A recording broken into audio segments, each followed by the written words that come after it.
Cek-cek terdengar Kak. Dengar jelas. Oke, bentar. Untuk POI silakan untuk mengangkat tangan saja dan tolong jangan spam.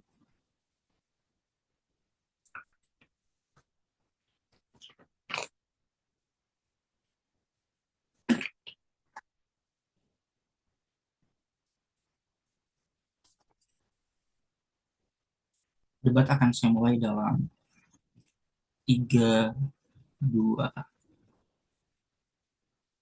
1. Beberapa pembingkaian terlebih dahulu. Aku rasa ini masuk sudah jelas bahwa kita berdebat bukan di lingkup negara yang demokrasinya maju dan sebagainya, tapi terkait dengan negara yang berisiko kemunduran demokrasi. Kayak misalkan di negara tertentu, itu politisinya itu terpilih secara sah yang dia itu anti demokrasi dan sebagainya. Tapi terkait dengan politisi anti demokrasi itu bentuknya seperti apa? Misalkan dia ini anti kritik, misalkan menolak bentuk-bentuk kayak misalkan diskursus ataupun ya diskursus sosial di masyarakat dan lain sebagainya. Atau bahkan tapi terkait dengan bagaimana pada akhirnya mereka ini bisa menjadi pemenang pemilu yang sah kalau misalkan mereka ini menolak hal-hal tersebut. Biasanya mereka ini sebelum terpilih menjadi sah, ini ada proses kampanye dan sebagainya, tapi bentuk kampanye kepada masyarakat, mereka ini kayak misalkan memberikan iming-iming, kayak misalkan menjunjung tinggi demokrasi dan lain sebagainya, tapi pada akhirnya ketika mereka ini menjadi seorang pemerintahan, eh, terpilih menjadi di dunia pemerintahan, pada akhirnya apa yang mereka lakukan, kebijakan-kebijakan yang mereka lakukan itu adalah hanya untuk hal-hal tertentu dan tidak pada akhirnya juga merugikan orang lain dan juga mereka itu menghambat segala bentuk diskursus yang ada terkait dengan kebijakan-kebijakan yang akan mereka buat dan lain sebagainya, artinya tidak sejalan dengan apa yang mereka bilang pada saat kampanye. Tapi terkait dengan bentuk perlawanan kekerasan ini terlihat seperti misalkan ada masyarakat-masyarakat ataupun masyarakat yang rentan, kayak misalkan masyarakat adat di negara tertentu, misalkan yang melawan terhadap kekerasan yang terjadi di daerah mereka, kayak misalkan ada bentuk perusakan hutan yang dilakukan oleh misalkan pemerintah untuk misalkan bentuk industrialisasi yang dilakukan sama pemerintah, kayak misalkan bentuk industrialisasi yang ada di Papua, di mana pemerintah melakukan eh, penebangan hutan secara besar-besaran untuk proses industrialisasi dan lain sebagainya. Tapi terkait dengan peralihan kekuasaan, aku rasa ini terkait dengan misalkan ada organisasi kayak misalkan militer yang seharusnya kayak misalkan mereka itu ada di garis terluar negara, garis terdepan negara yang seharusnya membela negara ini dari ancaman-ancaman negara luar misalkan dan lain sebagainya, tapi dialihkan kekuasaannya sama pemerintah kayak misalkan mereka ini menjadi kayak misalkan mengintervensi urusan-urusan sipil ataupun urusan pemerintahan seperti kayak misalkan mereka ini hmm, tergabung dalam pemerintahan untuk mengawali menjaga proses industrialisasi yang ada di negara tertentu kayak misalkan di Papua seperti yang aku katakan tadi, tapi juga terkait dengan proses industrialisasi dan sebagainya. Artinya apa? Ketika ada peralihan kekuasaan ini dari organisasi yang sudah yang artinya punya kapasitas kuat tersebut, artinya orang-orang yang ada di daerah tersebut ini tidak akan semasif itu untuk melawan mereka karena karena mereka itu mungkin bersenjata dan lain sebagainya dan juga secara kapasitas kapasitas mereka juga kuat dan lain sebagainya. Tapi terkait dengan kenapa pada akhirnya bentuk perlawanan dengan cara kekerasan ini harus dibenarkan. Aku udah framing terkait dengan aktor rentan yang seharusnya dilindungi di sisi OG itu adalah terkait dengan misalkan mereka ini itu seperti orang-orang yang ada di Papua sana, padahal mereka itu hidup misalkan di hutan misalkan karena mereka misalkan hutan itu mereka pikir adalah sebagai eh, ibu mereka sumber pendapatan penghasilan mereka dan lain sebagainya, tapi juga mereka tidak butuh misalkan relokasi dari pemerintah karena misalkan ini sudah menjadi budaya turun temurun dari leluhur mereka dan lain sebagainya, terkait misalkan ada budaya berburu, budaya mengumpulkan makanan, atau bahkan budaya bertahan hidup di hutan yang seharusnya ini menjadi identitas asli mereka, makanya mereka tidak mau untuk relokasi dan lain sebagainya. Tapi artinya terkait dengan aktor-aktor ini, pada akhirnya itu yang mau dilindungi di bawah sisi kita dari kehilangan tempat tinggal ini dan lain sebagainya. Tapi terkait dengan bentuk kekerasan ini, kenapa harus dibenarkan? Aku rasa ini terkait dengan konteks pemerintah di negara ini itu sudah tidak sedemokratis itu ataupun mengalami kemunduran dan sebagainya. Ini terlihat seperti misalkan adanya proses pemutaran film dokumenter di isu-isu terkait dengan isu lingkungan, tapi di kampus, tapi pemerintah ini berusaha agar supaya menolak proses pemutaran film tersebut. Ini terlihat seperti hal itu, dan ya artinya apa? Bentuk kritik atau diskursus di masyarakat ini dipenetrasi sama pemerintah. Artinya apa? Satu-satunya jalan agar supaya akan dibantu oleh pihak luar dan lain sebagainya, atau agar supaya pemerintah ini melirik terkait dengan permasalahan-permasalahan ada dan juga melirik aktor-aktor rentan yang sudah terpenetrasi di status quo adalah terkait dengan bentuk kekerasan yang akan hadir di masyarakat ini. Bentuk kekerasan yang akan hadir di sisi kita itu adalah terkait dengan bentuk perlawanan masyarakat-masyarakat yang sudah terpenetrasi ini, misalkan secara brutal ataupun melawan dengan korban, dengan nyawa dan lain sebagainya, agar supaya om bentuk-bentuk perlawanan ini itu bakalan dilirik sama dunia luar dan juga bagaimana ini akan mempengaruhi arah kebijakan pemerintah.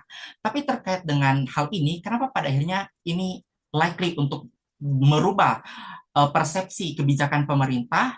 Aku rasa ini terkait dengan pada akhirnya ketika ada bentuk perlawanan dengan kekerasan dan brutal di masyarakat adat ini kepada pemerintah misalkan yang mengalihkan kekuasaan ini, padanya akan ada media sosial yang mendokumentasikan secara masif misalkan karena dunia udah seprogresif itu dan lain sebagainya. Akan ada negara-negara lain yang bakalan melirik kejadian tersebut, akan ada organisasi internasional kayak misalkan PBB, UNICEF dan lain sebagainya. Makanya melalui hal-hal tersebut, mereka ini bakalan melirik pemerintah yang ada di negara tersebut, kayak misalkan, oh, kamu adalah pemerintah yang harus mengakomodasi kepentingan kepentingan juga masyarakat-masyarakat yang di masyarakat-masyarakat yang punya nilai-nilai tertentu, bukan hanya memikirkan terkait dengan kemajuan negara kamu dan lain sebagainya. Artinya apa? Pemerintah di negara tersebut ini bakalan misalkan melalui opresi-opresi dari negara-negara luar ataupun bahkan organisasi-organisasi internasional, pemerintah ini itu bahkan lebih aware, bahkan lebih sadar terkait dengan kebijakannya. Oh, ternyata kebijakan saya ini merugikan komunitas-komunitas atau masyarakat-masyarakat yang sudah teropresi di status quo. Artinya apa? Di sisi kita, kita melindungi aktor-aktor rentan ini. Sehingga Bangka. Terima kasih atas pidatonya. Untuk membuka kasus oposisi, saya panggilkan pembicara pertama, tim OO.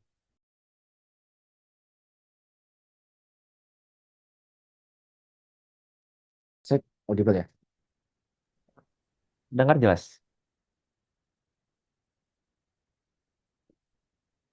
Ya. Untuk referensi doanya lewat chat atau lewat reason aja teman-teman. Tolong jangan unmute karena akan mengganggu perdebatan. Ah, ya. Hanya untuk kepentingan debat, tidak merepresentasikan pandangan politik saya ataupun kelompok saya. Memulai perdebatan dalam tiga,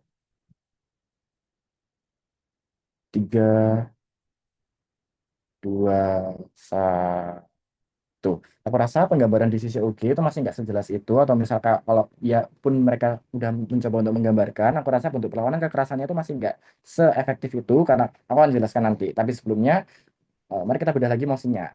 Dalam negara yang berisiko mengalami kemunduran demokrasi ketika politisi anti demokrasi menggunakan pemilu yang sah. Artinya di sini negaranya dari awal di status quo adalah bentuk negara yang demokrasi. Karena kalau misalnya nggak demokrasi, nggak akan kehilangan nggak akan kehilangan demokrasinya melalui pemilihan ini. Tapi yang kedua, politisinya ini barusan kepilih, artinya masih dalam masa transisi. Itulah kenapa kita akhirnya memperdebatkan bentuknya, apakah kita seharusnya menggunakan perlawanan kekerasan atau menggunakan perlawanan-perlawanan yang lain yang mungkin lebih efektif atau yang nggak berstandar pada kekerasan ataupun bentuk-bentuk yang seperti itu. Tapi sebelumnya, oke bilang kalau misal kamu dengan perlawanan kekerasan mungkin kamu akan mendapatkan misal media dari internasional atau misal kayak ya negara yang lain akan membantu atau kalau misalnya kamu mau membatasi misal kayak nggak akan ada pemutaran film dokumenter di dalam negaramu dan semacamnya, aku rasa itu nggak akan seefektif itu juga. Misal kayak kalau misal kamu menggunakan bantuan dari internasional, satu eh, ada peraturan dari PBB yang secara langsung kalau misalnya menjelaskan sebuah negara secara internal tuh nggak boleh diganggu-gugat oleh negara lain, maka artinya bentuk perlawanan kekerasanmu tuh nggak akan seefektif itu kalau misalnya kamu menggunakan kalau misalnya kamu menyadari kalau misalnya ada peraturan ini. Tapi yang kedua, kalau misalnya kamu mau mengambil best case-nya kayak misal ternyata tiba-tiba negara lain bisa membantu kamu atau misalnya kayak bentuk perlawananmu itu didengar oleh internasional dan semacamnya, aku rasa itu akan tetap eksklusif, nggak akan eksklusif di sisi kamu dan akan sama aja di sisi kita juga akan terjadi karena bentuk perlawanan di sisi kita justru akan lebih efektif walaupun nggak ada bentuk kekerasan. Tapi sebelumnya, mari kita lihat lagi penggalangan di dunia golf. Gini, demonstrasi itu akan menjadikan kondisinya itu lebih buruk penjelasannya. Dalam masyarakat yang lebih plural, dalam masyarakat yang udah plural di status quo ini, yang udah terbelah, baik misalnya kayak agamanya, ideologinya, kelas sosialnya, di mana kayak narasi di dunia ini tuh sangat-sangat progresif, banyak banget kayak misal kayak narasi, oh aku harusnya dukung presiden ini karena bla bla bla bla dan semacamnya. Tapi kayak banyak banget narasi lainnya, misal kayak kita harusnya lebih fokus terhadap kayak diri kita sendiri, agama, daripada kita fokus ke politik dan semacamnya, sehingga akhirnya nggak ada konsensus nilai tentang mana yang benar di tengah masyarakat. Terutama karena masyarakat itu juga apatis dan konsumtif di dunia ini, sudah terbiasa untuk hidup nyaman dan individualis, cenderung nggak mau sepeduli itu untuk mengurusi isu-isu moral yang sebesar itu. Makanya mereka itu lebih menilai aksi dari kenyamanan pribadi, misal kayak kalau misalnya ada demo itu akan lebih menilai kayak demo itu mengganggu jalan atau kayak itu lebih bikin macet dibanding kayak apa esensi dari demo itu sendiri. Tapi makanya kayak akhirnya nilai perjuangan yang terjadi di sisi golf tuh nggak akan seefektif itu. Atau misal kayak sebagian melihat aksi feminis itu misal kayak udah nggak sebagai perjuangan yang kesetaraan lagi, tapi kayak malah dia lihat sebagai itu kayak ancaman moral. Makanya kayak bentuk-bentuk demo di satu skop perlawanan yang bentuknya itu kekerasan yang berupa fisik yang secara jelas langsung kayak bisa terlihat kalau oh ini adalah sebuah masalah yang besar yang langsung diutarakan melalui bentuk-bentuk seperti itu tuh nggak akan efektif itu. Apalagi kalau misalnya kayak kamu menggunakan radikalisme tanpa pemahaman konteks, banyak peserta aksi demo itu akan ikut karena emosi dan FOMO aja, bukan pemahaman. Maka artinya pertama demomu nggak akan seefektif itu. Misalnya kayak karena ketika kamu demo malah akhirnya nanti akan ada mungkin ditunggangi oleh pihak-pihak oknum-oknum asing, atau misalnya kayak kamu ketika demo tuh fokusnya akan lebih kayak bukan mengurus ke demokrasinya itu sendiri, tapi malah kayak misal kayak lebih mengutarakan isi pikiran sendiri tapi yang nggak mengarah ke demokrasi itu sendiri, makanya akhirnya kayak benefit di sisi gov tuh nggak akan sebaik itu juga. Inilah kenapa ini juga mengakibatkan misal kayak komunikasi ke publik itu jadi kayak lebih emosional dan nggak ke arah. Banyak yang hanya ikut merusuh dan hanya menjadi kayak provokator aja pada akhirnya, membuat citra gerakan itu menjadi kayak lebih buruk karena aslinya itu malah mengganggu publik secara massal. Inilah kenapa pada akhirnya bentuk-bentuk perlawanan yang misal kamu bilang perlawanan kekerasan itu nggak akan efektif karena bentuk perlawanan kekerasan di status quo itu nggak sebaik itu lagi, udah nggak relevan dengan konteks di status, udah nggak relevan di konteks dalam kehidupan di zaman progresif ini. Kamu udah nggak bisa pakai bentuk-bentuk kayak misal kalau kamu lagi perang kamu bisa menggunakan kekerasan dan macamnya. Tapi yang kedua, setelah banyak contoh kerusuhan atau revolusi yang udah berujung pada kehancuran, publik itu udah lebih memilih ketertiban yang salah. Misal kayak daripada perubahan yang beresiko karena dampak dari demo radikal levelnya itu sangat parah, seperti kayak misal penjarahan atau misal kayak kematian, penindasan, agresi fisik. Nilai-nilai seperti ini udah nggak dipahami oleh masyarakat secara luas. Kalau misal kayak misal kok kematian itu akan lebih baik dibanding kayak kamu hidup di negara yang nggak sedemokrasi itu. Satu lagi, kalau negaranya nggak akan separah itu, nggak akan langsung tiba-tiba jadi anti demokrasi langsung semena-mena, nggak akan langsung tiba-tiba jadi kayak seotoriter itu. Makanya makanya di sisi kita akan tetap akan menjelaskan lebih baiknya. Tapi gerakan radikal itu juga akan langsung kehilangan dukungan begitu terjadi kekerasan atau perusakan. Bahkan jika niatnya mulia, karena masyarakat yang menjadi basis kekuatannya itu nggak akan mendukung, tapi malah akan menolak. Misalnya kayak kamu lihat kayak demo-demo yang sering terjadi di status quo, ketika ada demo terhadap pemerintah, maka pada akhirnya itu nggak akan berlangsung lama kalau memang mau seefektif itu. Tapi kalau misal kamu mau kayak perlawanannya sekeras itu dan sebrutal itu, kamu lihat di status quo, maka pada akhirnya akan malah jadi Yo, kayak diskursus-diskursus yang lebih parah, yang akan lebih membahas kenapa demonya itu sendiri buruk dibanding demokrasinya sendiri buruk. Itu kenapa di sisi Go nggak akan seefektif itu. Tapi Lebih dari itu, misal kalau misalkan menggunakan demokrasi akan menciptakan kerusuhan, nuansa yang kacau, atau misalkan bentuknya akan menghadapi kondisi darurat. Pemerintah itu akan lebih jauh lebih cepat mengambil jalan yang tercepat untuk mengatasi masalah tersebut. Misalnya kayak mereka akan menggunakan media untuk disusupi untuk mendukung pemerintah. Makanya artinya di sisi kamu demonya itu nggak akan sebaik itu dan justru akan di framing buruk bagi masyarakat itu sendiri. Padahal media ini adalah sarana penyuaran yang sebenarnya kuat. Itulah kenapa di sisi maka masuk ke dalam pemerintahan di sisi kami. Aku rasa karena maksudnya dalam negara yang beresiko, maka artinya negaranya udah ada demokrasi. Artinya di awal negara itu udah punya bentuk-bentuk kayak perlindungan secara organisasi atau misalnya kayak udah ada MPR atau udah ada MA yang sudah eksis dari status quo. Aku rasa kalau pembubarannya emang semasif itu nggak akan bisa terjadi separah itu karena misal kayak MPR atau kayak MA itu nggak akan langsung bisa semena-mena dibubarkan karena misal ada kayak peraturan yang menyatakan kalau misal presiden itu akan tetap setara dengan MPR atau misal kayak MA, makanya nggak bisa langsung kayak langsung dibubarkan dan langsung sebrutal itu kondisinya. Tapi makanya ketika kondisi-kondisi masa transisi ini terjadi, maka misal kayak partai-partai lain yang tidak selinear itu dengan presiden yang tetap mendapat kursi di MPR itu akan tetap akan punya waktu atau punya kayak kesempatan untuk menyuarakan bentuk-bentuk perlawanannya adalah terhadap pemerintahan yang presiden yang non demokrasi itu. Maka artinya satu, partai-partai seperti ini akan tetap mengusahakan bentuk perlawanan yang jauh lebih jelas, yang jauh lebih bisa terdampak karena misalnya kayak secara struktural atau administratif itu bisa lebih dinilai dengan baik dibandingkan kalau misalnya kamu lewat perlawanan kekerasan. Ini lebih bisa mencapai konsensus di tengah kayak misal permasyarakatan internasional dibanding kamu lewat kayak bentuk-bentuk kayak perlawanan yang brutal tadi. Karena bentuknya yang ini itu nggak berupa kayak kekerasan atau kasus-kasus yang nggak bisa dinilai atau dijudge langsung dari pemerintahan internasional. Tapi yang kedua, pada akhirnya bentuk-bentuk partai ini akan tetap mengusahakan misal kayak empati dari publik sehingga pada akhirnya suara itu nggak akan langsung hilang dan kamu tetap bisa akan menggunakan media misalnya media untuk misal kayak dalam kasus 17+8 kemarin di mana media itu justru lebih efektif dibanding kayak memframing kayak demo itu buruk pada akhirnya, makanya bangga. Terima kasih atas pidatonya. Untuk melanjutkan uh, dari OG, saya panggilkan. Cek, apakah suara saya terdengar? Terdengar jelas. Thank you. Bentar ya, aku set timer dulu. Untuk POI preference, kalian bisa on mic aja karena kayaknya aku gak buka chat box. Tapi jangan di spam.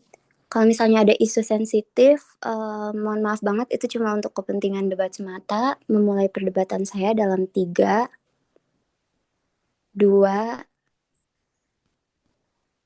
1. Juri, kami rasa ada beberapa hal yang ingin kami highlight di argumen saya, tapi aku mau bagi debat ini menjadi 2 bagian dulu. Yang pertama untuk respon dan yang kedua itu untuk argumen. Tapi sebelum itu aku mau ngejelasin dulu kalau misalnya yang akan kita highlight di argumen kita itu yang pertama, kekerasan fisik di sini kekerasan di sini itu nggak terbatas pada kekerasan fisik doang, tetapi juga verbal dan juga ancaman. Dan yang kedua, mosi ini itu berbicara mengenai negara yang punya keadaan spesifik di mana kalau kita salah pilih kita itu punya risiko kemunduran demokrasi. Aku ngerti kalau itu mau nggak usah pakai kekerasan atau kayak kita juga bakalan bisa pakai cara yang lebih efektif dan lain sebagainya. Tapi apakah kamu bisa bikin negara demokrasi itu berjalan jika pejabatmu itu seorang anti demokrasi? Tapi juri di sini tentu saja kita itu membahas terkait negara demokrasi seperti yang telah dibicarakan mengenai P1 saya. Sedikit konteks untuk mempertegas perdebatan kali ini, negara demokrasi itu artinya kekuasaan tertinggi di negara itu ada di tangan rakyat dan rakyat itu berhak untuk bersuara, juri. Dan juga berhak untuk membuat suaranya itu terdengar. Maka dari itu rakyat itu berhak menyampaikan suaranya dan bagaimana caranya supaya suara rakyat itu bisa didengar secara efektif dan bisa untuk menciptakan revolusi pada akhirnya. Sedangkan kalau misalnya mereka itu anti demokrasi ya berarti aku rasa kalau misalnya kita memilih pejabat dari politisi yang anti demokrasi itu berarti secara gak langsung itu berarti masyarakat itu nggak akan didengar suaranya, juri, apapun kondisinya. Atau kalaupun kamu mau dengan cara biasa yang kayak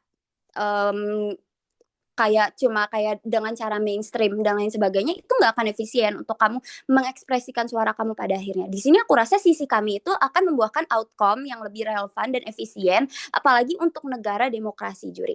Tapi kita perlu tahu lagi aktor yang di sini itu ada siapa aja yang seperti dibicarakan oleh P1 saya. Yang pertama itu masyarakat sebagai aktor rentan dan yang paling utama, dan baru aktor terkaitnya itu politisi dan pemerintah. Sudut pandang kita itu netral sambil berfokus kepada masyarakat sebagai aktor rentan. Nah, jika kami berbicara tentang ketidakbaikan dalam hal secara moral atau lain sebagainya. Kita perlu ketahui kalau dalam situasi ini kami itu berbicara tentang kita itu memiliki kondisi di mana ada politisi anti demokrasi yang terpilih di pemilu juri. Jadinya apa? Mereka itu nggak mau tahu kalau misalnya kita itu unjuk rasa lewat kayak hal-hal biasa atau yang bukan selain demonstrasi atau lain sebagainya atau kayak cuma cara mainstream buat peralihan kekuasaan. Artinya hal yang diperdebatkan di mosi ini sebenarnya itu tentang justifikasi tertentu karena keadaan tertentu. Nah, juri di status quo sekarang ada negara contoh Indonesia itu yang memiliki sistem demokrasi tetapi memiliki kayak beberapa oknum politik yang bisa terpilih menjadi pejabat gitu atau menang sebagai pemilu dan mereka itu anti demokrasi juri.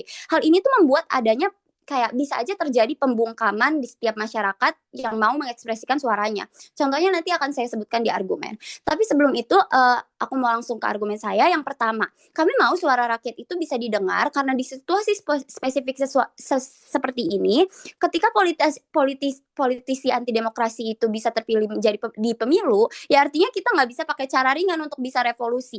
Juri, jika yang terpilih pemilih itu bukan politisi yang anti demokrasi, maksudnya kalau misalnya mereka itu pro demokrasi, tentu saja kita kayak masih punya cara lain untuk bisa mengekspresikan suara yang lebih ringan, entah itu lewat artikel atau lain sebagainya. Tetapi di sini kan kondisinya emang yang terpilih itu adalah seseorang yang anti demokrasi. Jadi, sebagai contoh juri, kalau misalnya yang terjadi waktu itu di demonstrasi Indonesia di gedung DPR tentang RUU perampasan aset, kalau kita lihat contoh nyatanya aja masih ada beberapa hal-hal yang itu tuh merupakan pembungkaman masyarakat, contohnya live di ban lah, etc. Aku rasa hal ini udah keluar dari batas dan prinsip demokrasi. Jadi kalau misalnya hal ini aja bisa terjadi, harus ada tuh penetrasinya dengan adanya pembenaran terhadap tindakan masyarakat, yaitu meskipun itu lewat kekerasan atau demonstrasi intens. Nah, kekerasannya itu seperti apa? Kekerasan yang kita omongin tuh seperti apa? Seperti yang tadi aku bilang, kecaman, pengancaman, atau demo intens dan lain sebagainya. Juri, aku rasa kayaknya nggak ada alasan kenapa masyarakat tuh bisa salah kalau misalnya mendemo dengan kekerasan. Kenapa? Karena jika kami lihat, justru aparat-aparat di status quo juga ada yang membela pemerintah bisa dengan pakai kekerasan tuh. Jadi kalau misalnya alasannya untuk kebaikan, kalau misalnya alasannya untuk kayak kepentingan masyarakat atau lain sebagainya, berarti kalau misalnya masyarakat itu bertindak meskipun ada kekerasan dan itu untuk kepentingan demonstrasi, berarti itu akan harusnya bisa dibenarkan pada akhirnya. Juri, aku mau lihat juga contoh, misalnya kita lihat deh di kasus Indonesia pada tahun 1998 di eranya Pak Soeharto. Masyarakat tuh dulu takut bersuara, kalaupun misalnya mereka mau bersuara lewat cara kayak seni atau kayak cuma diem-diem atau gimana, itu tetap aja nggak aman juri, karena waktu di zaman itu tuh manusia itu susah banget kalau misalnya mau mau bersuara dan lain sebagainya, karena hal itu tuh bakalan bikin mereka gak aman atau bisa aja mereka dibungkam, dicari dan lain sebagainya. Berarti hal ini tuh udah nunjukin kalau misalnya kita punya politisi yang anti demokrasi terus mereka bisa ngejabat, itu akhirnya semua upaya-upaya kita dengan cara mainstream pun gak bakalan didengar, kecuali kita lihat juga demo tersebut akhirnya bisa bikin kita revolusi kan, seperti kayak kita bisa ada perubahan di dalam demokrasi kita gitu. Nah, ini tuh bikin peralihan kekuasaan waktu itu tuh. Jadinya kita bisa ngelihat dari contoh nyata itu kalau misalnya kekerasan pun bisa jadi relevan meskipun lewat demo, meskipun itu ada anarkisnya juga, tetapi at least itu bikin outcome yang baik untuk kita pada akhirnya juri. Yang kedua, sebenarnya peraturan itu bisa ada justifikasinya juri. Kalau misalnya kita lihat contoh di Undang-Undang Dasar, misalnya ada orang yang tidak dipidana kalau misalnya itu mereka ngelawan secara terpaksa atau misalnya mereka cuma kayak mau melawan pelaku, sedangkan mereka tadinya korban tapi mereka mau melawan secara terpaksa, dan itu termasuk ke notwear. Nah, kalau misalnya ada aturan seperti ini, berarti kita tarik balik ke logiknya, berarti kalau misalnya hal ini demi kebaikan, aku rasa nggak ada salahnya kalau ada pembenaran terhadap perlawanan. Selagi kalau misalnya pejabat kita ini itu adalah seorang anti demokrasi, juri, demokrasi itu kan juga sistem Indonesia. Jadi kalau misalnya kita harus juga ada peraturan yang membela tentang sistem kita sendiri.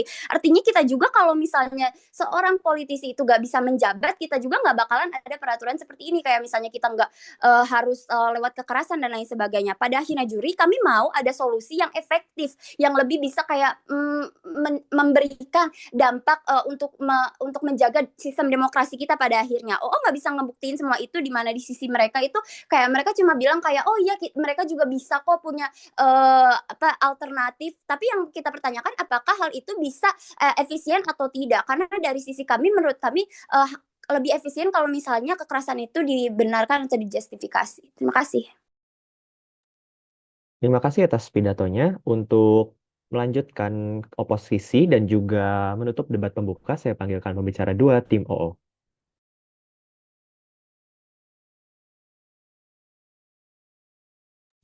Apakah suara saya terdengar? Terdengar jelas. Oke, perdebatan akan saya mulai. Sebelumnya interupsi dapat langsung unmute aja. Perdebatan akan saya mulai dalam 3, 2, 1. Sadari bahwa yang kita sama-sama mau adalah gimana caranya supaya di negara tersebut itu tuh demokrasi tetap berjalan. Tetapi yang menjadi poinnya adalah kenapa kekerasan itu pada akhirnya nggak dapat dibenarkan. Yang pertama masuk ke rebuttal saya lebih dahulu. Yang pertama tentang media sosial. Kamu tadi mengatakan bahwa media sosial akan secara masif mendorong bla bla bla. Padahal media sosial itu bisa dengan mudah di framing oleh pemerintah, karena kita tahu sendiri bahwa pemerintah itu punya sumber daya yang besar untuk bisa memframing bagaimana supaya stabilitas politik itu tetap terjaga ataupun supaya bisa menjaga stabilitas ekonomi. Dan itu akan dilakukan juga oleh kaum-kaum elit perusahaan-perusahaan besar supaya stabilitas ekonomi itu tetap terjaga. Ya, kenapa mereka mau stabilitas ekonomi tetap terjaga? Ya pastinya karena itu mempengaruhi suatu perusahaan-perusahaan besar mereka yang pada akhirnya kalau sampai ada demo atau kekerasan itu akan mempengaruhi stabilitas ekonomi, karena yang pertama orang itu akan takut keluar rumah, karena orang takut keluar rumah nggak akan ada pembelanjaan yang cukup besar, dan yang kedua pun akan ada aksi penjarahan bahkan sampai kematian dan lain sebagainya, dan yang pada akhirnya akan ada framing ke maaf sebelumnya ke yang sebelumnya pernah terjadi tahun 98, yaitu kepada ras Tionghoa yang akhirnya bikin mereka semua jadi ketakutan untuk keluar rumah, untuk berinteraksi satu sama lain, dan yang akhirnya akan perlambat ekonomi. Dan itulah yang menjadi interest bagi perusahaan-perusahaan besar untuk mencegah hal tersebut itu dapat terjadi melalui swap pada media sosial. Kemudian yang kedua, kenapa pada akhirnya negara-negara lain dan organisasi internasional tuh nggak punya interest besar itu untuk bisa membantu negara kita kalau urusannya cuma sebatas demokrasi, karena negara lain tuh punya interest masing-masing. Dan juga punya peraturan tadi, kecuali kalau kamu itu lagi mengalami yang namanya perang ataupun genosida, itu pun akan mereka berikan bantuan seperti pengawalan dan lain sebagainya, tapi bukan berarti dia akan semena-mena dapat negara lain itu dapat mencampuri urusan kamu. Dan yang ketiga, kalaupun kamu bilang outcome yang lebih besar di kamu, itu tuh nggak akan sebagus itu juga outcome-nya. Siapa yang menggantikan dan lain sebagainya itu akan tetap bisa dipengaruhi oleh oleh partai yang mengusung presiden yang anti demokrasi itu ya, karena mereka punya sumber daya yang besar. Jadi percuma kalau outputnya besar tapi ternyata masih dipengaruhi oleh orang anti demokrasi, ya buat apa, karena outcome-nya jelek. Itu pun juga terjadi tahun 98, di mana Soeharto digantikan B.J. Habibie, yang ternyata B.J. Habibie pun akan digulingkan pada akhirnya ya, karena ternyata partai politik itu punya interest dan lain sebagainya yang dapat menggulingkan mereka. Dan pun kenapa outcome-nya akan buruk, yang satu tadi sudah saya jelaskan, mengorbankan stabilitas ekonomi, yang kedua mengorbankan stabilitas politik, investor jadi hilang, orang jadi nggak percaya dengan negaranya. Dan kalaupun kamu bilang contohnya adalah masyarakat di zaman Soeharto dan sebagainya, itu tuh nggak relevan contohnya ya, karena Soeharto pada saat itu tuh sudah anti demokrasi, sedangkan mosi ini adalah mau tidak demokrasi, mosi tentang peralihan kekuasaan. Sehingga pada akhirnya cara kekerasan itu nggak dapat dibenarkan. Masuk argumen, ekstensi argumen dari pembicara satu saya, uh, kenapa pada akhirnya kekerasan itu nggak efektif dan nggak dapat dibenarkan.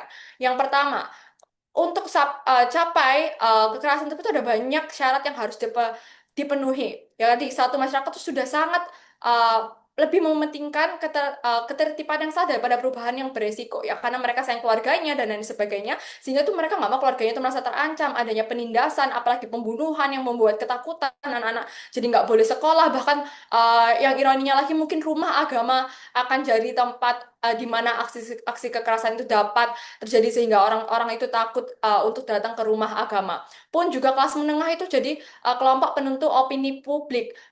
Pun kelas menengah itu akan sangat menikmati kenyamanan yang relatif. Mereka tuh Yo, tidak terima kasih menciptakan perubahan besar, karena mereka tuh orang miskin yang perlu bekerja dan lain sebagainya. Pun kalau mereka akhirnya ditunggangi dengan cara yang salah, itu akan jauh lebih buruk karena pada akhirnya mereka akan di-framing sebagai orang yang FOMO, ikut-ikutan aja, dan itu akan memperburuk framing mereka di media sosial bahwa uh, aksi mereka itu dikatakan sebagai aksi yang kurang baik dan akhirnya nggak sampai pun ke tujuan kita. Dan yang kedua, yang kedua tentang kehadiran partai oposisi dan lain sebagainya.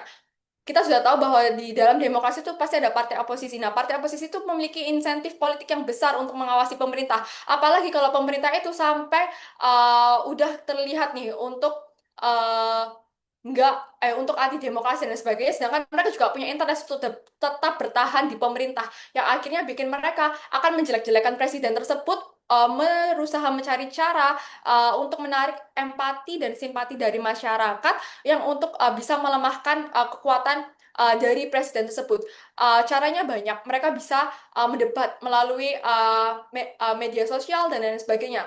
Pun juga mereka akan mencari cara yang lebih baik supaya mereka tuh nggak serasa ditunggangi juga oleh kepentingan mereka, sehingga Yo, mereka juga I. tidak terima kasih, tidak di-framing oleh menggunakan kekerasan dan lain sebagainya. Dan juga oposisi itu dapat menggunakan jalur hukum yang sesuai. Mereka tuh bisa melakukan pemakzulan, mereka bisa mengumpulkan bukti-bukti yang sesuai, sehingga ya proses demokrasi itu akan tetap terjadi karena mereka juga akan punya sumber daya yang lebih seimbang dengan partai pemerintah yang sedang menjabat misalnya. Itu akan jauh lebih baik karena mereka nggak akan mengorbankan rakyat kecil sebagai cara untuk bisa mendapatkan kekuasaan dan lain sebagainya, karena mereka tahu itu akan jadi salah satu cara untuk menunggangi dan lain sebagainya. Pun juga yang ketiga, banyak sekali sekarang influencer ataupun para akademisi yang bisa menyuarakan lebih logical, lebih menggunakan alasan-alasan tertentu, sehingga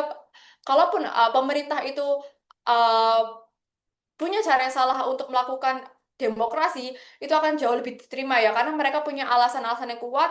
Mereka bisa menyebarkannya lewat internet, mereka bisa membentuk sebuah kampanye yang instan tanpa kekerasan. Bedanya apa kalau mereka pakai kekerasan? Sekali saja mereka pakai kekerasan, pemerintah tuh langsung dengan mudah memframing bahwa rakyat itu sangat buruk. Tetapi kalau sedari awal rakyat itu sudah sadar bahwa kekerasan itu nggak baik dan lain sebagainya, bisa mengorbankan banyak hal dan lain sebagainya, mereka tuh akan cari cara supaya mereka tetap akan didengar, dan ya mereka tetap bisa berisik di internet pada akhirnya dengan logika-logika yang jauh lebih baik dan jauh lebih dapat dibenarkan. Kenapa? Karena kan ada pemilihan bahasa kata-kata akan membuat Yo, mereka I. tidak terima kasih, kata-kata itu akan bisa membuat mereka ya mendapatkan dukungan dan lain sebagainya. Dan ya di sisi kita pada akhirnya itu nggak bisa kekerasan nggak bisa dibenarkan, ya banyak prasyarat yang harus terjadi dan kamu tuh nggak bisa membuktikan itu, dan ya pun pada akhirnya itu akan bisa mengorbankan banyak hal, padahal kita di suatu negara itu sangat sulit dicapai. Pun kalau sudah stabilitas itu uh, lebih baik dipertahankan, ya, banyak cara lain yang lebih efektif. Terima kasih.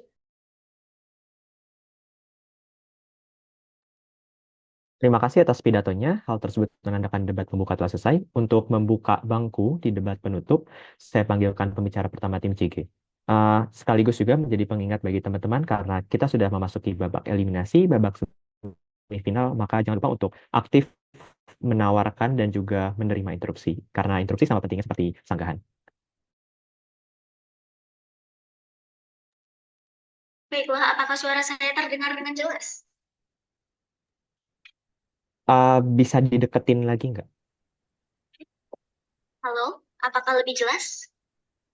Iya, aman. Baiklah, untuk POI bisa langsung unmute aja karena saya tidak akan memperhatikan layar. Terima kasih. Saya akan memulai debat saya dalam 3, 2, 1. Pertama-tama saya akan mempoint out berbagai kesalahan berpikir, kelalaian berpikir dari tim OO, yaitu dari yang pertama, mereka mengatakan bahwa negara luar tidak terlalu peduli dengan negara kita. Faktanya dalam status quo-nya saja, ingat ketika terjadi perang antara Rusia dan Ukraina, negara-negara lain itu tuh sangat peduli dan sangat aktif untuk memberikan support kepada masyarakat-masyarakat yang bersangkutan, masyarakat-masyarakat yang mendapatkan dampak-dampak buruknya dari kejadian tersebut. Lalu mengenai anarkisme itu tuh tidak selalu dari rakyat Dewan Juri yang terhormat, melainkan bisa saja dari oknum-oknum tertentu yang berkaitan langsung dengan politisi anti demokrasi tersebut. Nah, Sementara demo sendiri sudah pasti dari rakyat sebagai wadah menyampaikan suaranya, sebagaimana nama demo sendiri itu berasal dari demokrasi. Lalu, ketika masyarakat melakukan kekerasan, maka pemerintah akan mengecap masyarakat berperilaku buruk. Pandangan ini sangat salah. Mengapa? Karena pemerintah sendiri itu ada untuk merangkul masyarakatnya. Ketika masyarakat melakukan kekerasan, maka pemerintah akan berpikir, pemerintah akan berpandangan apa yang sedang salah dalam pemerintahan ini, sehingga rakyat dapat melakukan berbagai kekerasan tersebut untuk membela diri mereka sendiri, untuk melakukan hal-hal agar bisa melindungi diri mereka sendiri dan menghindari berbagai ancaman-ancaman yang sedang terjadi. Baiklah, oleh karena itu saya akan membuka dengan berbagai framing baru yang akan saya sediakan. Nah, di sini kita lihat dulu latar belakangnya dari munculnya mosi ini itu kenapa mosi Dewan ini percaya bahwa perlawanan kekerasan terhadap proses peralihan kekuasaan dapat dibenarkan itu sendiri muncul karena pastinya ada masalah dengan demokrasi di negara tersebut. Nah, kita lihat dari mosi ini, ketika Dewan ini mengatakan bahwa perlawanan voting itu tuh terjadi dari rakyat-rakyat, maka kita dapat tahu bahwa negara ini menganut sistem demokrasi karena dipilih oleh rakyat, bukan dari rezim. Nah, dari sini kita bisa lihat bahwa negara ini berbentuk demokrasi dan bukan berbentuk hal-hal yang lain. Nah, tapi kita coba analisis dulu penyebab mayoritas masyarakat bisa memilih politisi yang anti demokrasi. Pertama, kurangnya literasi. Apa maksud dari kurangnya literasi? Ini kurangnya literasi itu berarti masyarakat kurang informasi mengenai politik di negaranya sendiri. Ini karena berarti pemerintah kurang mensosialisasikan apa saja yang terjadi di negara tersebut, atau mungkin kurang background check dari politisi-politisi yang telah diangkat menjadi masuk dalam pemilu. Lalu yang kedua, yaitu adanya provokasi. Nah, kita ketahui ketika politisi-politisi tersebut masuk dalam pemilu tidak terima kasih, maka mereka akan terlibat dalam hal-hal seperti marketing dan lain-lain, di mana mereka dapat mempromosikan diri mereka sendiri. Nah, dalam hal ini, dalam konteks ini, mereka dapat memprovokasi masyarakat untuk berpikiran bahwa mereka itu tuh sangat positif, mereka dapat memberikan dampak yang lebih baik, walaupun sebenarnya tidak terima kasih. Nah, lalu setelahnya mari kita coba analisis bahwasanya rakyat itu tidak memilih politisi tersebut, yang tidak memilih politisi tersebut berhak didengar suaranya. Bayangkan jika yang memilih politisi tersebut 51% dari seluruh rakyat negara tersebut, dan yang tidak memilih itu 49%. Apakah itu berarti rakyat yang tidak memiliki hak untuk bersuara? Tentu saja mereka juga memiliki hak untuk bersuara. Dan oleh karena itu kita pemerintah berhak mendengar suaranya. Dan oleh karena itu mereka menunjukkan, menyuarakan isi hatinya melalui demonstrasi ini. Nah, lalu kekerasan yang mereka tunjukkan itu kenapa dapat dibenarkan di sisi kami? Karena secara logika saja, kekerasan itu tidak akan muncul jika tidak ada tekanan atau alasan yang kuat untuk mereka menunjukkan kekerasan tersebut. Dalam kondisi ini, karena politisi tersebut tentu saja menganut anti demokrasi yang tidak sesuai dengan bentuk negara asal mereka. Nah, lalu, oleh karena itu, demo berbentuk kekerasan dari sebagian masyarakat dapat dibenarkan untuk menghindari politisi tersebut menjadi diktator dan negara bisa berubah menjadi komunis di mana suara rakyat tidak diperdulikan, tidak diajukan. Nah, lalu coba kita perhatikan aktor dalam mosi ini, yaitu aktor rentannya adalah masyarakat. Kenapa masyarakat? Karena masyarakat berada dalam posisi yang sangat tidak stabil. Marilah kita masuk ke dalam argumen-argumen saya. Pertama-tama sebelumnya saya akan menjelaskan beban pembuktian di sisi kami, yaitu dengan menggulingkan politisi anti demokrasi, maka tatanan negara dapat dipertahankan, masyarakat tidak akan kehilangan hak dalam bersuara dan berkontribusi dalam negara. Baiklah, langsung saja saya masuk ke argumen saya yang pertama, di mana jika politisi anti demokrasi tidak digulingkan dari kemenangan pemilu yang sah, maka akan beresiko tatanan negara akan berubah. Mengapa? Coba kita lihat, anti demokrasi sendiri itu sudah dari awal tidak sesuai dengan tatanan awal negara. Nah, jika kita mengubah tatanan negara menjadi sesuai dengan anti demokrasi ini, maka menjadi komunis, akan memungkinkan sang politisi untuk menjadi seorang diktator, di mana dia menjadi orang yang memegang kekuasaan absolut dan menganggap bahwa berbagai penyampaian kritik adalah kesalahan. Nah, di sini saja kita sudah bisa melihat bahwa ini sangat tidak benar dan sangat melenceng. Dengan begitu, maka rakyat tidak akan mendapatkan hak asasinya dong sebagai manusia. Dan rakyat juga tidak akan bisa bersuara dengan adil, tidak bisa menyampaikan pendapatnya sebagaimana sesuai dengan bentuk negara demokrasi. Nah, saat tatanan negara berubah, maka maka rakyat tidak punya opsi selain menjalankan sesuai kebijakan pemerintah yang baru. Bayangkan jika ada rakyat yang bekerja sebagai jurnalis dan tugasnya itu untuk memberikan informasi apa sih yang telah terjadi di lapangan di negara secara real. Akan tetapi jika suara rakyat dibatasi, maka pekerjaan-pekerjaan seperti jurnalis itu mau tidak mau akan menyesuaikan dengan kemauan pemerintah, bukan apa yang benaran terjadi di lapangan. Lalu masuk ke argumen saya yang kedua, kekerasan tidak mungkin dilakukan jika rakyat tidak diserang duluan. Perlu diketahui bahwa pemerintah memang betul tidak menolerir kekerasan, tetapi membenarkan apabila kekerasan tersebut terjadi ketika negara sedang dalam proses terancam. Di mana di sini kita bisa lihat bahwa politisi yang kemungkinan menjabat itu adalah anti demokrasi. Nah, dalam catatan kekerasan yang terjadi itu masih dibatasi oleh undang-undang. Mengapa kami membenarkan hal ini? Nah, kita bisa lihat bahwa kekerasan itu juga bisa dalam berbagai bentuk seperti verbal dan fisik dan sebagainya. Akan tetapi tentu saja kekerasan ini juga sebagai wadah di mana masyarakat itu tuh dapat menyuarakan isi hatinya dan pendapatnya. Nah, apabila rakyat tidak melakukan kekerasan terhadap proses peralihan, apakah suara mereka dapat tetap didengar? Nah, jadi oleh karena itulah saya tetap menekankan bahwa ini sebagai wadah bersuara rakyat. Dan tentu saja lebih baik mencegah sedari awal menggunakan upaya yang masih dibatasi oleh UU sedari awal setelah mengetahui resikonya dibandingkan menunggu sampai aksi anti demokrasinya sudah terjadi, sudah terlihat, baru bersuara, tapi jelas tidak bisa karena sudah dibungkam oleh tata negara yang sudah berubah. Oleh karena itu saya bangga berdiri sebagai tim CG. Terima kasih. Terima kasih atas pidatonya. Untuk membuka kasus CO, saya panggilkan pembicara pertama tim CO. Baik, untuk POI silakan raise saja. Apabila tidak saya respon, berarti maaf saya tolak. Baik, karena mungkin akan membahas isu yang cukup sensitif juga, ada trigger warning terlebih dahulu, tapi saya akan berusaha semaksimal mungkin untuk tidak merugikan pihak manapun. Data akan saya mulai.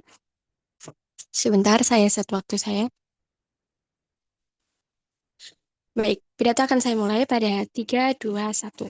Baik, telah kita ketahui bersama atas mosi dalam negara yang berisiko mengalami kemunduran demokrasi ketika politisi anti-demokrasi memenangkan pemilu yang sah, Dewan ini percaya bahwa perlawanan kekerasan terhadap proses peralihan kekuasaan dapat dibenarkan.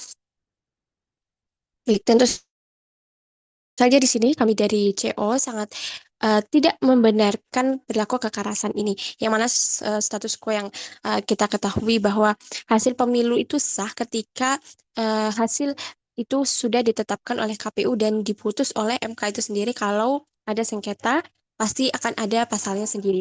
Seperti itu. Kemudian kekerasan itu juga sangat dilarang dalam KUHP yang telah ada. Kemudian perubahan kekuasaan juga hanya boleh melalui hukum, bukan dari kekerasan, meskipun pemenang yang dianggap anti demokrasi itu sendiri, dan mekanisme itu sangat jelas. Maka pendirian dari kami, perlawanan kekerasan tidak dapat dibenarkan di sisi kami karena ini akan merusak citra hukum itu sendiri dan akan merusak keteraturan negara itu sendiri. Dan burden of proof-nya yang kami bawakan adalah yang pertama, demokrasi itu penting untuk dipertahankan. Bagaimana caranya agar pemimpin yang dia anti demokrasi bisa tetap di demokrasi pada masa pemerintahannya. Kemudian yang kedua adalah check and balance-nya dengan rakyat sebagai pemegang kekuasaan utamanya di suatu negara. Jikalau pemimpin tidak demokrasi, maka rakyat akan mengomentari pemimpin tersebut seperti melakukan petisi atau mengajukan banding ke MK. Kemudian yang ketiga, akan ada lembaga yang akan menjaga stabilitas pemerintahan seperti yudikatif dan eksekutif. Dan perlu kita sadari bahwa sebelum kekerasan itu terjadi, sebelum adanya kekerasan, sudah ada mekanisme hukum yang jelas mengenai pemilihan itu sendiri. Dan yang ditakutkan di sini adalah hilangnya atau mundurnya demokrasi dalam sistem negara itu sendiri. Maka jawabannya adalah tidak. Karena kenapa? Yang pertama, pemimpin itu tetap akan melalui pemilu. Tetap akan melalui pemilu karena sistem demokrasi itu sudah ada. Dan kedua adalah budaya kita, norma kita itu sudah melekat dengan adanya demokrasi. Toh demokrasi itu juga dibebaskan, entah dari media sosial atau secara langsung. Demokrasi itu akan selalu ada di budaya kita atau norma kita, seperti itu.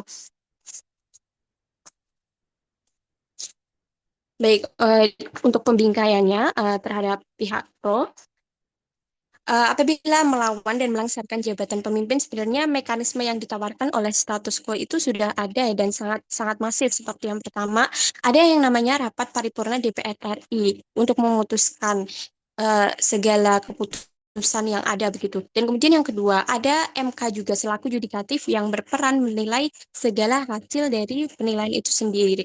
Dan yang ketiga ada masyarakat yang bisa juga melakukan petisi juga untuk pemilihan tersebut. Jadi kalaupun kalaupun ada yang melanggar undang-undang tersebut merugikan negara seperti diktator atau membuat krisis moneter, kalaupun ada mau menurunkan itu harus tetap ada prasyarat atau dasarnya seperti itu. Oke. Kemudian sama juga di sini yang ditakutkan adalah eh, dari sanggahan-sanggahan dari pihak-pihak sebelumnya, demokrasi ini tuh penting untuk dipertahankan ya. Dari OO mungkin membahas tentang partai ya sebelumnya, lebih memiliki peran yang strategis dalam menyelesaikan masalah ini. Tapi sejatinya partai itu tidak bisa dijadikan sebagai pijakan utama juga. Karena kenapa? Alasannya adalah yang pertama partai itu punya kepentingan sendiri. Terus kemudian yang kedua partai itu kan sebagai alat akomodasi. Dan ketiga jadi kalau hanya mengandalkan partai saja itu di sisi kami belum cukup dibutuhkan instansi atau lembaga yang lain yang dapat menghandle masalah ini seperti yudikatif dan eksekutif. Nah, kemudian dari peran dua itu sebenarnya itu sebagai pemegang kendali demokrasi saja. Kemudian Baik. kekuasaan mereka di sebuah negara dan bagaimana tingkatan mereka serta seberapa sih krusial mereka dalam menyelesaikan masalah seperti itu. Kemudian ya,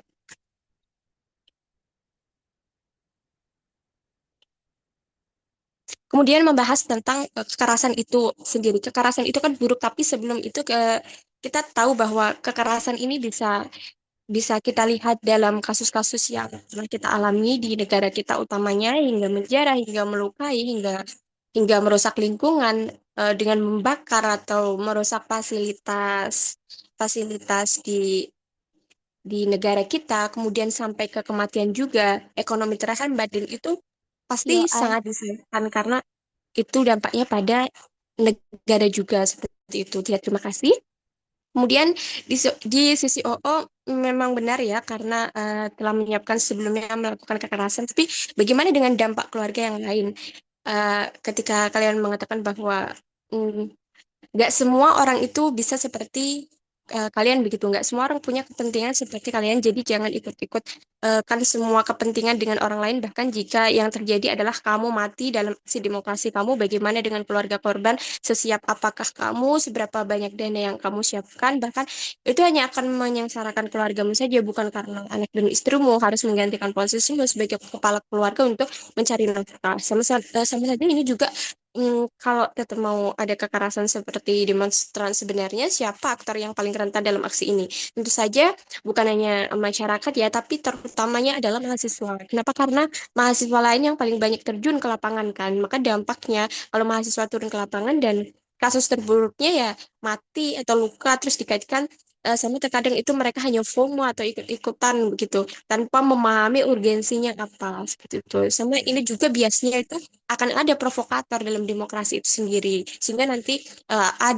adalah kasus-kasus penculikan dan lain sebagainya. Nah, untuk argumen-argumen yang ingin saya bahas sebenarnya adalah yang pertama ini tuh sebenarnya akan memberikan kekerasan merusak legitimasi dan negara hukum karena status quo di Indonesia sudah menetapkan nih bahwa sengketa hasil pemilu itu diselesaikan di MK bukan di jalan. Kalau kekerasan dibenarkan ya hukum kehilangan otoritasnya begitu. Setiap kelompok yang kalah itu kan bisa diklaim demokrasi terancam lalu main hakim sendiri begitu kan. Hasilnya bukan demokrasi yang selamat tapi anarki dan hukum rimba yang terjadi. Kemudian yang kedua, kekerasan kekerasan ini kontraproduktif untuk menyelamatkan demokrasi. Sejarah dan data politik itu kan menunjukkan perlawanan kekerasan justru memicu represi balik, darurat militer, atau kudeta yang terjadi. Dan yang rugi siapa? Kebebasan pers, oposisi, dan ruang sipil. Cara yang efektif itu bukan ngarem politisi anti demokrasi itu. Mekanisme damai itu lebih penting. Oposisi di parlemen, kontrol media, pemilu berikutnya, dan tekanan publik non kekerasan. Sudah selesai nggak, Kak? Iya, sudah 7.40. Oke, terima kasih atas pidatonya. Untuk menutup kasus dari bangku pemerintah, saya panggilkan pembicara 2 CG. Halo, apakah suara saya terdengar dengan jelas? Terdengar jelas. Oke, baiklah, perdebatan akan saya mulai dalam tim. Oke, sebelumnya preferensi saya itu kalau mau POI itu boleh open mic saja karena saya tidak akan melihat ke layar. Baiklah, perdebatan akan saya mulai dalam 3, 2, 1. Sebelumnya saya ingin merebutkan semua argumen-argumen yang telah diberikan dari sisi pro, dari opening government maupun dari sisi oposisi. Sebelumnya saya sedikit bingung terkait dari argumen-argumen yang telah diberikan oleh sisi closing opposition karena justru argumen-argumen yang mereka berikan itu mendukung argumen-argumen kami dan juga memperbagus posisi kami di sini dan kami jadi terlihat semakin unggul dan makanya dari situ saya jadi bingung mau apa yang mau direbut lagi. Nah sebelumnya mari kita bahas ke sisi OO. Itu pemerintah itu bisa melalui jalur hukum jika ingin melakukan peralihan kekuasaan, maksudnya rakyat itu bisa melakukan jalur hukum jika ingin adanya peralihan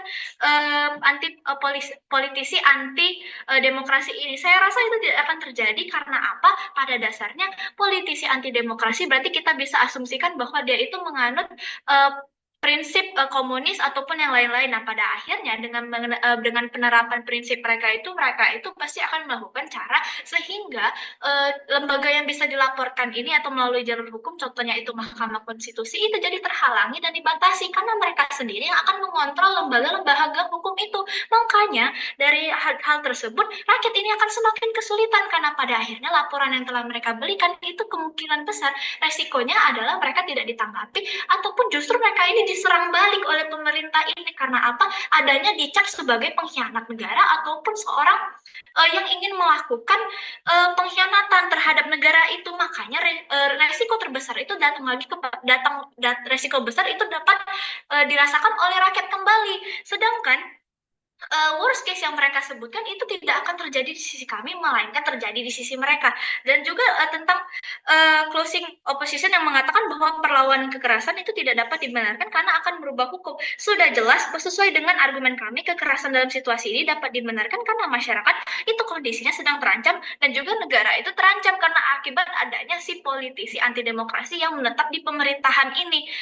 Perlu kita ketahui bahwa kekerasan oleh masyarakat ini bentuk bela diri dari masyarakat. Selain itu juga kita perlu mempertegas bahwa kekerasan yang ada ini apabila kita tahu bahwa asumsi dari Mosi ini bahwa negara tersebut sejak awal itu menerapkan prinsip demokrasi, berarti ketika ada politisi anti demokrasi, berarti apabila rakyat itu melakukan kekerasan, berarti kekerasan dilakukan oleh masyarakat itu masih diatur dalam undang-undang yang ada karena kita tahu negara demokrasi itu berarti mereka memiliki banyak undang-undang untuk mengatur adanya kekerasan ini. Berarti rakyat itu masih mendapatkan yang namanya itu resiko dari tindakan mereka sendiri, tapi keuntungan yang didapatkan oleh masyarakat itu jauh lebih besar daripada resiko yang akan mereka dapat dan juga akan berdampak secara jangka panjang dan itu akan merupakan suatu hal yang lebih unggul ketika pemerintah itu membenarkan melakukan kekerasan demi peralihan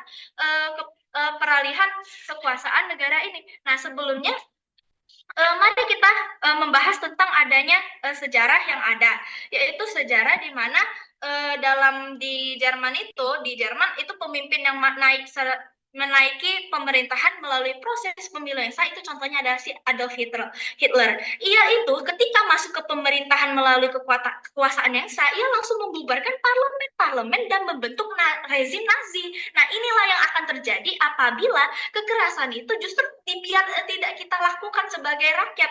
Karena apa? Pada akhirnya parlemen yang kita gunakan untuk parlemen dan lembaga yang kita gunakan untuk melaporkan dan melakukan cara yang disebut sebagai mari kita sebut sebagai cara-cara mainstream yang tidak melakukan kekerasan, itu tidak akan bisa bermanfaat terhadap rakyat itu sendiri dan tidak akan berguna, karena pada akhirnya ya rakyat itu akan dibungkam dan kesulitan. Iya, itu akan mari kita lihat ke Adolf Hitler ini sendiri. Dia setelah membentuk rezim Nazi ini, dia itu akhirnya menghapus hak-hak individu rakyat dan melakukan genosida yang pada akhirnya berdampak jangka panjang. Mari kita perlu kita perhatikan bahwa sejarah itu ada untuk kita lihat, dan sejarah fungsinya adalah agar kita tidak mengulangi kejadian yang sama.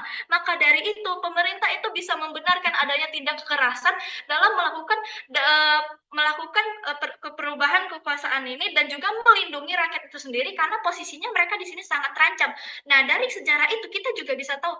Tapi mari kita ke argumen saya terlebih dahulu, yaitu satu, saya ingin menjelaskan bahwa dari sejarah yang ada itu banyak diktator, contoh yang kayak si Adolf Hitler ini, naik secara sah, dan sistem negara itu bisa kalau secara berkepanjangan bisa berubah sekali, dan perlu diketahui terdapat resiko adanya apabila kita ingin melakukan kritik terhadap dan rakyat itu kritik terhadap si pemerintah itu dengan ada demonstrasi, adanya perlawanan dari pemerintah juga. Jangan lupa bahwa itu memungkinkan terjadinya penggunaan aparat dan tenaga militer yang seharusnya digunakan untuk melindungi rakyat, tapi malah digunakan untuk melawan rakyat itu sendiri. Maka dari itu ini merupakan resiko yang seharusnya juga dipikirkan oleh tim oposisi.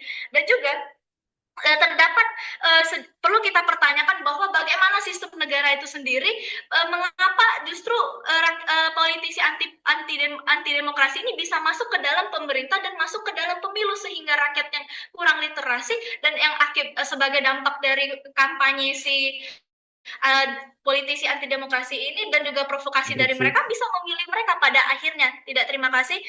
Kita perlu adanya mekanisme pencegahan dari si politisi ini untuk masuk, yaitu satu, kita bisa melakukan screening partai pemerintah, karena pada akhirnya politisi yang bisa masuk dan menjadi calon dari pemilu itu biasanya dari si partai pemerintah itu sendiri. Kedua, kita melakukan diskualifikasi terhadap kandidat yang beresiko melalui gugatan di Mahkamah Konstitusi atau lembaga pemilu sebelum adanya diktator itu masuk, sehingga lembaga Mahkamah Konstitusi ini masih bisa kita manfaatkan, dan kita bergantung pada si Mahkamah Konstitusi ini untuk menghalangi dan mendiskualifikasi, sehingga dampak-dampak berkepanjangan yang buruk tadi bisa kita cegah terlebih dahulu. Dan bagaimana kita tentang parlemen legislatif itu punya hak angket untuk pemakzulan jika politisi itu mulai melanggar konstitusi selama masa transisi. Dan juga kita perlu kita perlu perhatikan bahwa ketiga, tujuan pembenaran itu karena adanya ancaman terhadap negara apabila negara itu sudah dimanfaatkan oleh politisi anti demokrasi ini, dan juga oposisi itu tidak melihat mengapa dan kenapa pemerintah itu bisa melakukan rakyat itu bisa melakukan kekerasan. Maka dari itu dengan ini akan adanya perbaikan, sehingga dampak jangka panjang yang kami bawa dan juga dari tim CG daripada tim OG itu, dari tim kami justru lebih banyak keunggulannya dan lebih memikirkan dampak jangka panjang. Maka dari itu saya bangga berada di tim closing government, dan kami tetap kuat pada pendirian kami. Terima kasih. Terima kasih atas pidatonya. Untuk menutup bangku oposisi dan menutup debat secara keseluruhan, saya panggilkan pembicara 2 tim CO. Baik, apakah suara saya terdengar, Pak? Terdengar jelas. Oke. Sebelumnya saya mohon maaf apabila nanti saya membawakan isu yang sensitif, tapi ini semua hanya untuk kepentingan debat semata. Dan apabila ada preferensi POI bisa langsung unmute saja, karena mungkin saya tidak akan melihat layar saya. Oke, pidato akan saya mulai dalam hitungan 3, 2, 1. Juri, jujur aja, semakin lama saya dengar tim government, semakin saya ngerasa mereka ini mungkin terlalu takut sama kemungkinan diktator, sampai akhirnya mereka rela untuk membuka legitimasi kekerasan dalam politik. Dan menurut kami itu malah bahaya banget. Karena dari pihak closing oposisi, kami tetap menolak motion ini, karena bahkan kalau kekerasan itu dibungkus dengan alasan membela demokrasi, tetap ada masalah yang besar. Siapa yang nentuin kapan ancamannya cukup buat ngeberdin kekerasan? Karena dalam politik, semua pihak selalu merasa dirinya paling benar. Dan sebelum masuk ke essence kami, saya mau merespon beberapa poin dari government terlebih dahulu. Pertama, dari OG tadi membawa contoh bahwasanya Jerman bagaimana pemimpin anti demokrasinya masuk lewat jalur demokrasi lalu akhirnya membubarkan parlemen dan membungkam pihak yang melawan mereka. Dan kami nggak menyangkal itu bisa terjadi. Tapi masalahnya government memakai ketakutan itu untuk membenarkan.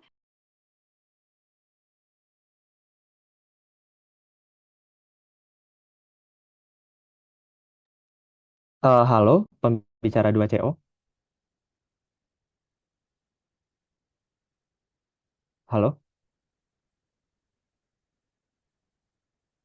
pembicara 2CO termute, mikrofonnya mati.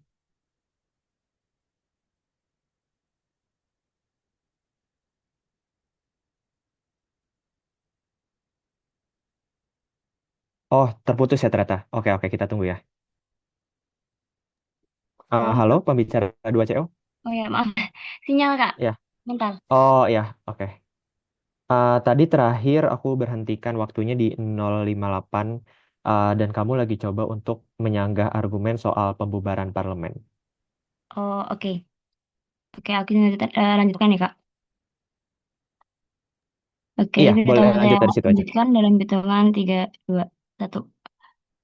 Oke tadi sudah cukup membawa contoh tentang Jerman bagaimana pemimpin anti demokrasi tadi masuk lewat jalur demokrasi lalu akhirnya membubarkan parlemen dan membungkam pihak yang melawan mereka dan kami memang tidak menyangkal itu bisa terjadi tapi masalahnya gubernur memakai ketakutan itu untuk membenarkan penggunaan kekerasan terhadap proses demokrasi yang sah dan menurut kami itu justru bikin demokrasi itu makin rapuh karena ketika masyarakat mulai percaya bahwa hasil pemilu boleh dilawan pakai kekerasan hanya karena mereka takut terhadap kemungkinan tertentu, maka semua pihak politik nantinya bisa memakai alasan yang sama. Maka dari itu, masalah terbesar dari dunia government adalah mereka terlalu yakin bahwa mereka bisa menentukan siapa sih yang benar-benar anti demokrasi. Padahal dalam realita politik, semua kubu bisa saling nuduh, semua kubu bisa merasa lawannya itu ancaman negara, dan gak ada pihak politik yang bakal bilang, ya kami penjaga demokrasi. Nggak ada yang seperti itu, karena semua pasti merasa dirinya sedang membela rakyat. Nah, ketika government mulai bilang kalau kekerasan nggak apa-apa kalau demi mempertahankan demokrasi maka semua kelompok nantinya juga akan merasa punya justifikasi yang sama. Dan itu yang menurut kami sangat berbahaya. CG tadi juga bilang bahwa masyarakat cuma akan melakukan kekerasan kalau mereka disenggol duluan. Tapi pertanyaannya, apa ukuran objektif dari disenggol itu? Apa pidato keras dianggap ancaman? Kebijakan kontroversial dianggap ancaman demokrasi? Apakah kemenangan, apakah kemenangan lawan politik otomatis dianggap serangan terhadap negara juga? Karena dalam dunia nyata, rasa takut politik itu sangat subjektif. Semua pihak bisa merasa dirinya korban duluan kayak gitu. Semua pihak bisa merasa dirinya sedang membela demokrasi dan ketika government membuka legitimasi terhadap kekerasan berdasarkan rasa takut seperti itu, akhirnya setiap kubu akan lebih gampang merasa terbenarkan buat menyerang lawannya. Akhirnya apa? Akhirnya apa? Setiap pemilu jadi makin rawan untuk chaos. Setiap kemenangan politik bisa dianggap ancaman eksistensial dan masyarakat gak lagi percaya kalau konflik politik bisa diselesaikan lewat institusi negara. Lalu saya akan membawakan extension utama dari CO adalah bahwa dunia government membuat legitimasi demokrasi jadi kondisional. Artinya hasil pemilu cuma dianggap sah kalau semisal hasil sesuai dengan pihak tertentu. Kalau hasilnya dianggap berbahaya, maka kekerasan mulai dibenarkan. Dan menurut kami ini kontradiksi besar banget. Karena demokrasi bukan cuma soal memilih pemimpin, namun demokrasi ini juga soal menerima hasil pemilu dan menjaga perpindahan kekuasaan tetap damai. Namun ketika masyarakat mulai percaya bahwa hasil pemilu boleh dibatalkan dengan kekerasan kepercayaan terhadap demokrasi perlahan hilang. Orang orang nggak lagi percaya, maaf, orang nggak lagi percaya bahwa pemilu adalah jalan untuk penyelesaian konflik, namun mereka mulai percaya kalau kekuasaan akhirnya ditentukan oleh siapa yang paling kuat untuk menekan lawannya. Dan menurut kami di titik itu demokrasi sebenarnya udah mulai mati. Oposisi dari awal nggak pernah bilang kalau masyarakat harus diam ketika ada pemimpin bermasalah. Namun kami juga sadar ada kemungkinan muncul pemimpin yang cenderung otoriter. Tapi negara demokrasi sudah punya mekanismenya sendiri, seperti ada DPR, ada Mahkamah Konstitusi, ada media, ada demonstrasi, ada impeachment dan ada tekanan publik. Jadi perlawanan tetap harus dilakukan lewat koridor hukum dan institusi demokrasi. Karena begitu, kekerasan mulai dianggap normal dalam politik. Negara akan susah kembali stabil. Tapi menurut kami, masalah terbesar dari government adalah mereka ingin menyelamatkan demokrasi dengan cara yang justru merusak fondasi demokrasi itu sendiri. Mereka bilang ingin melindungi suara rakyat, tapi ironisnya mereka juga membenarkan penggunaan kekerasan terhadap hasil suara rakyat yang sah. Dan menurut kami, itu kontradiksi yang besar banget. Maka dari itu kami bakal menjadi tim oposisi. Terima kasih. Terima kasih atas pidatonya. Hal tersebut menandakan debat di babak semifinal pertama telah berakhir. Terima kasih teman-teman atas debatnya yang menarik. Karena ini merupakan babak eliminasi, maka tidak akan ada penjurian verbal. Teman-teman bisa kembali ke dalam ruangan utama Zoom untuk menunggu pengumuman hasil. Untuk juri, kita akan berdeliberasi. Kita bisa pindah ke ruangan delib 5 ya. Terima kasih semua.